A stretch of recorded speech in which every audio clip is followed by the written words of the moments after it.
Muy buenos días, hermanos en Cristo y María. Una mañana más aquí para compartir la palabra dulce de Dios.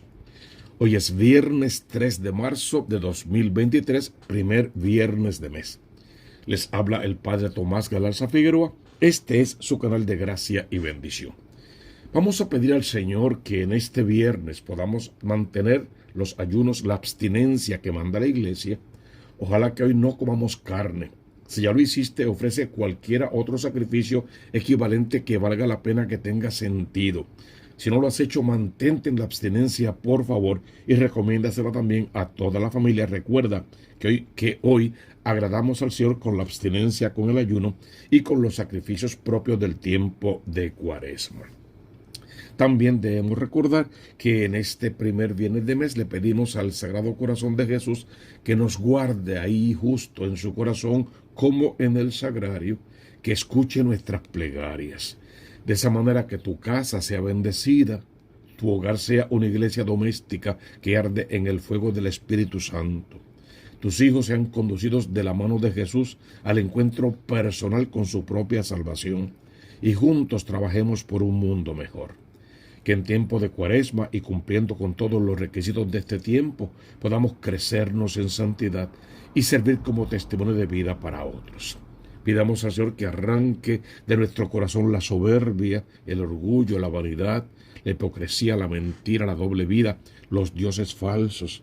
Arranque toda concupiscencia que nos ata al pecado y a la carne y nos libere completamente de querer endiosarnos o vanagloriarnos, para que entendamos siempre que Dios es Dios, nosotros somos sus criaturas, sus hijos amados, herederos, eso sí, del reino de los cielos.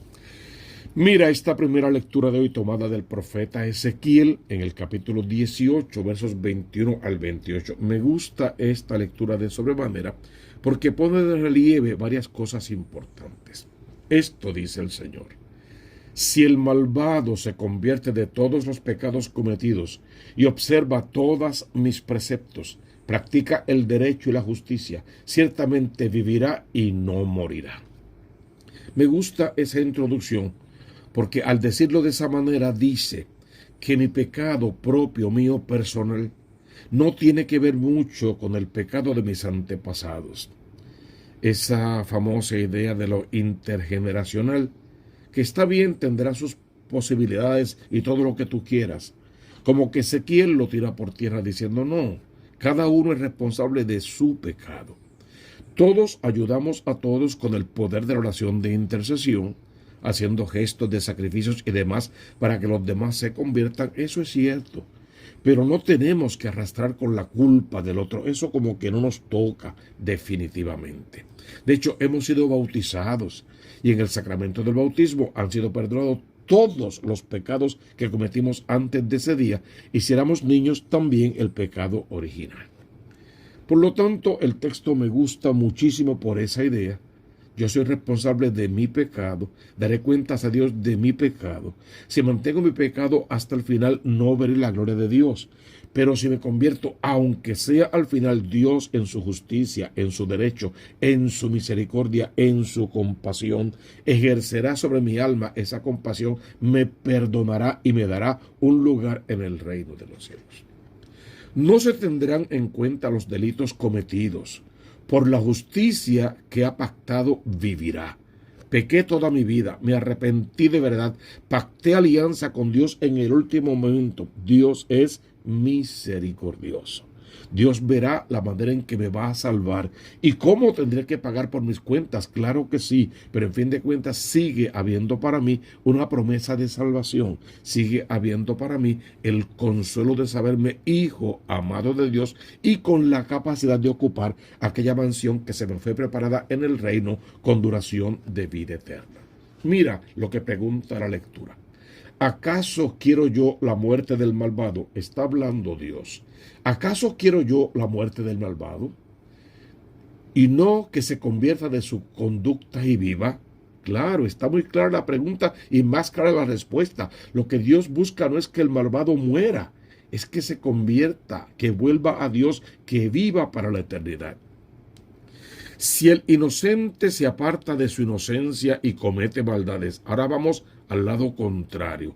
Primero hablamos del pecador, ahora del inocente, del que no ha pecado o al menos no ha pecado tanto.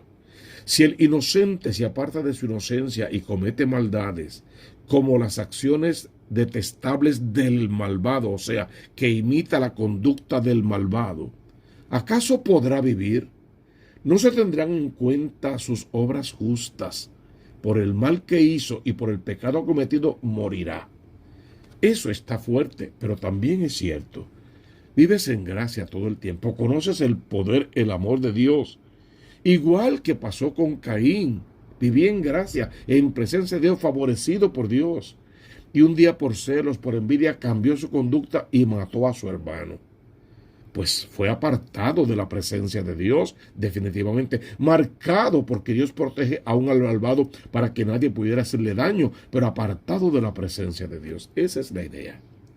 Estamos viviendo en gracia. Tú sabes lo que es conocer el amor de Dios, vivirlo de verdad y en última instancia abandonarlo por los placeres pasajeros de este mundo, por imitar la mala conducta de aquellos malvados que antes decíamos que estaban condenados, que repudiamos su conducta. Vamos a imitar esa mala conducta definitivamente. Si el malvado se arrepiente, será perdonado.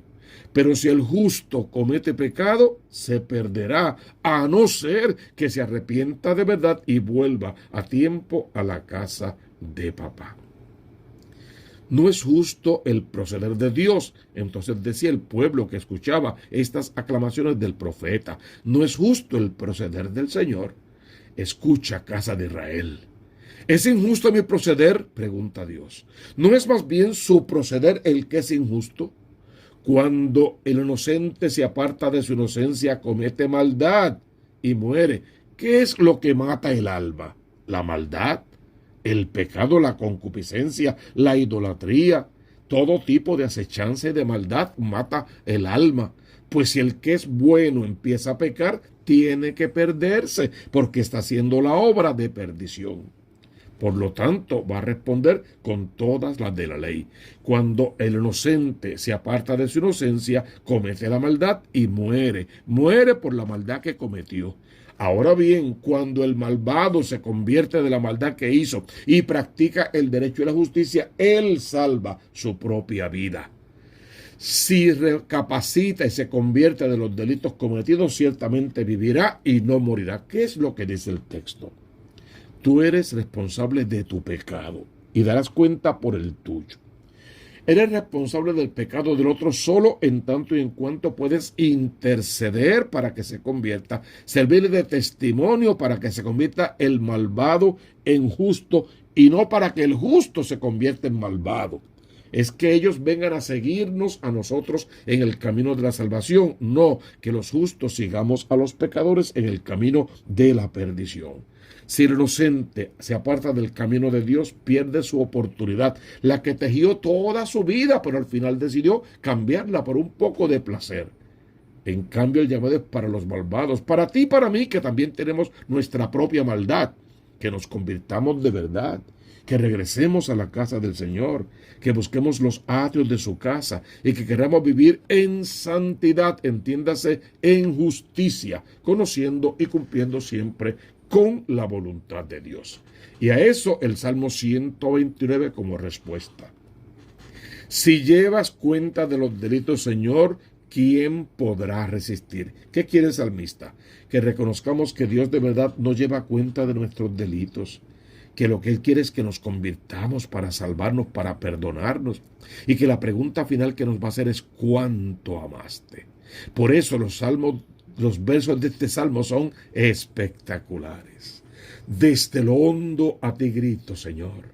Señor, escucha mi voz. Estén tus oídos atentos a la voz de mi súplica. Si llevas cuenta de los delitos, Señor, ¿quién podrá resistir? Pero de ti procede el perdón y así infundes respeto. Mi alma espera en el Señor, espera en su palabra. Mi alma aguarda al Señor más que el centinela la aurora. Aguarde Israel al Señor como el centinela la aurora. Porque del Señor viene la misericordia, la redención copiosa, y Él redimirá a Israel de todos sus delitos. ¡Qué belleza de poema! Qué salmo más inspirador. Léelo, por favor, siempre te lo pido, léelo en casa con la familia. Búscate en ese salmo y deja que Dios te hable mientras tú hablas con Él en oración. Y este evangelio que, lógicamente, primer viernes de mes tiene que ser de esta manera. Según San Mateo, capítulo 5, versos 20 al 26. Y para que haya un ligamento, vamos a decirlo así, con la primera lectura, en aquel tiempo dijo Jesús a sus discípulos: si su justicia, o sea, su santidad, su estilo de vida en santidad, no es mayor que la de los escribas y fariseos, no entrarán en el reino de los cielos. Este verso te dice que este evangelio, ya fue leído. Lo estamos repitiendo otra vez ahora en tiempo de Cuaresma. Han oído que se dijo a los antiguos: no matarás, y el que mate será reo de justicia. Yo te digo, todo el que se deja llevar de la cólera contra su hermano será procesado. Y si uno llama a su hermano imbécil, tendrá que comparecer ante el Sanedrín. Y si lo llama renegado, merece la condena del Gehenna, del fuego que no se apaga. ¿Qué dice ahí? No minimicemos el pecado. Lo que está mal, punto. No importa quién lo haga. No justifiquemos nuestras malas obras. No creamos que porque somos buenos básicamente en todo, podemos darnos el lujo de ir con pequeñeces por el mundo, maltratando, mintiendo, cometiendo injusticias, haciéndole daño a los demás con algunos comentarios o críticas, y después decir: bueno, eso no es nada, en fin de cuentas, yo dije la verdad. Quizás dijiste tu verdad, y si esa verdad hace daño, ¿para qué la quieres? Entonces, lo que quiere este evangelio, por favor, no minimices el pecado. No justifiques tus malas obras. No compares tus pequeñas malas obras con las grandes malas obras de los demás para justificarte y seguir en tu pecado. Conviértete. No maltrates a nadie para que no seas maltratado, digámoslo así, tú en el juicio final. Por tanto, y esta es la parte que más me gusta de este texto: si cuando vas a presentar tu ofrenda sobre el altar, ¿te acuerdas allí mismo que tu hermano tiene algo contra ti? Deja allí tu ofrenda ante el altar. Vete primero, reconcíliate con tu hermano y entonces vuelve a presentar tu ofrenda. Ve a cumplir con el mandamiento principal completo. Porque si estás presentando una ofrenda ante el altar es porque amas a Dios. Ojalá que sea sobre todas las cosas. Si estás presentando una ofrenda ante el altar es porque no quieres perderte. Te amas a ti mismo para Dios y eso está bien. ¿Qué será lo que pueda faltarte? Amar al prójimo, amar al otro, cuidarlo, ayudarlo, tomarlo de la mano, conducirlo al encuentro personal con Dios. Pues amas a Dios sobre todas las cosas, ve y presenta tu ofrenda ante el altar. Porque quieres salvarte, vete, presenta tu ofrenda ante el altar. Pero si allí te acuerdas que tu hermano tiene algo contra ti, ni siquiera dice que tú tengas algo contra él. Si crees y sientes, si sospechas que él tiene algo contra ti, deja esa ofrenda ahí. Déjala ahí, porque en el momento no le es agradable a Dios. Es como el sacrificio de Caín. No le es agradable a Dios. Vete, reconcíliate con Dios, con el otro, contigo mismo, con el mundo creado. Ponte en paz en todas las escenas de tu vida. Y tomado de la mano con tu hermano, o por lo menos con el acto, el intento en serio de haberte reconciliado, vuelve a la presencia del Señor, presenta tu ofrenda y entonces será aceptada como la del justo Abel. El Señor te abrazará de alegría y te alimentará con su cuerpo y con su sangre para que tu sacrificio sea completo y esté completado justamente en el sacrificio de Cristo. Con el que te pone el pleito, procura arreglarte enseguida. O sea, mientras vives, mientras caminas en esta vida, resuelve todos tus problemas. No te acuestes enojado, que la noche no te sorprende enojado, por favor, porque no sabemos si vamos a amanecer vivos al día siguiente. Mientras vas todavía de camino, no sea que te entregue al juez, el juez al alguacil, o sea, no sea que llegues al juicio final sin haber arreglado tu vida y entonces ya no haya remedio. Te meterán en la cárcel. En verdad, en verdad te digo que no saldrás de allí hasta que hayas pagado el último céntimo. Para los que creemos en el purgatorio, ahí está reflejado. Es el lugar de purificación. Nos habla de purificar. ¿Por qué? Porque no quiere que nos perdamos. Aún así, quiere darnos una oportunidad de purificación para que algún día igual podamos entrar en el reino de los cielos. Busca primero su rostro, hermano, hasta que lo encuentres. Sigue al Señor con todo tu corazón. Sirve a tu hermano para llegar a Dios y trata por todos los medios de no tener apegos con las cosas pasajeras de este mundo. Conviértete, cree en el Evangelio. Está cerca el reino de los cielos. Es la proclamación de toda esta cuaresma. Hermano, tú conoces la consigna.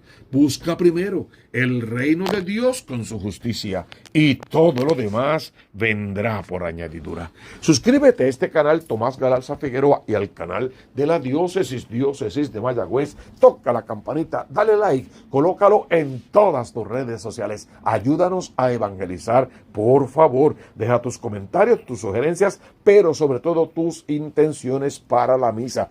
Oramos todos por todos en cada Eucaristía. Abre tu corazón al Redentor y desde lo alto recibe su bendición. En el nombre del Padre y del Hijo y del Espíritu Santo. Amén, amén y amén.